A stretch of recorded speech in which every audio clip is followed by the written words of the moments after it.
எல்லா ஆர்டிஸ்ட்டுக்கும் ஒரு flop story இருக்கும். இது என்னோட flop story. Resin art video shoot பண்ணலான்னு ரொம்ப கான்ஃபிடென்ட்டா லொக்கேஷன்லாம் பார்த்து, லைட்டிங்லாம் செட் பண்ணி, கேமராலாம் ஃபிக்ஸ் பண்ணி எடுக்க ஆரம்பிச்சிட்டேன். ஆனா, அதுக்கப்புறம் தான் ரியலைஸ் பண்ணேன், ரெசினுக்கு நம்ம யூஸ் பண்ற பிக்மெண்ட்ஸ் எதுவுமே நான் வாங்கலன்னு. என்னோட பிரெயின் என்ன சொன்னுச்சுன்னா, போஸ்டர் கலர் யூஸ் பண்ணலான்னு. கலர்னா கலர் தானே! இதில என்ன இருக்க போதுன்னு யூஸ் பண்ண ஆரம்பிச்சுட்டேன். இதுலயும் அதில இருந்த கலர்ஸ்லாம் வேற ட்ரையா இருக்குன்னு, வாட்டர் அப்ளை பண்ணி யூஸ் பண்ணேன்.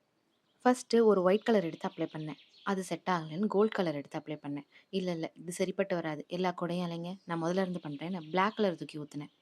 அதுவும் மிக்ஸ் ஆகாதுன்னு தெரிஞ்சிருச்சு. இருந்தாலும் பண்ணுவோமேன்னு கான்ஃபிடென்ட்டா பண்ணேன். அப்படியே கலர் பண்ணா தானே மோல்ட்ல ஸ்டிக் ஆக மாட்டேங்குது. இதோட ரெசினையும் கொஞ்சம் ஊத்தி கலப்போன்னு அதையும் கலந்து விட்டேன். அதுக்கப்புறமா என்கிட்ட இருந்த குட்டி டால் 2 அதில பிளேஸ் பண்ணேன். இதுக்கும் மேல கிளியர் ரெசின் போர் பண்ணிட்டு, இதுக்கு எக்ஸ்ட்ராவா கிளிட்டர்ஸு, ஸ்டார்ஸு, சீக்வென்ஸ்ன்னு வேற ஆட் பண்ணேன். கொடுமைய பார்த்தீங்களா அதோட பேக்கிரவுண்ட? என்னதான் ஃப்ளாப் பண்ணாலும் ஒரு குட்டி டிப்ஸ் தரேன். நமக்கு எக்ஸஸா இருக்கிற ரெசின இந்த மாரி குட்டி குட்டி சார்ம்ஸ்ல போர் பண்ணா, நம்ம வேற ஏதாவது ஒரு கீ செயினோ, புக் மார்க்ஸோ பண்ணும்போது யூஸ் பண்ணிக்கலாம். மோரல் ஆஃப் த ஸ்டோரி என்னன்னா, ரெசின் எல்லா கலரையும் அக்செப்ட் பண்ணிக்காது. எப்படி நம்ம அம்மா எல்லா கண்டெய்னரையும் ஸ்டோரேஜ்க்கு யூஸ் பண்றாங்களோ அந்த மாரி. எக்ஸ்பீரியன்ஸ் தானே இங்க எக்ஸ்பென்சிவ்.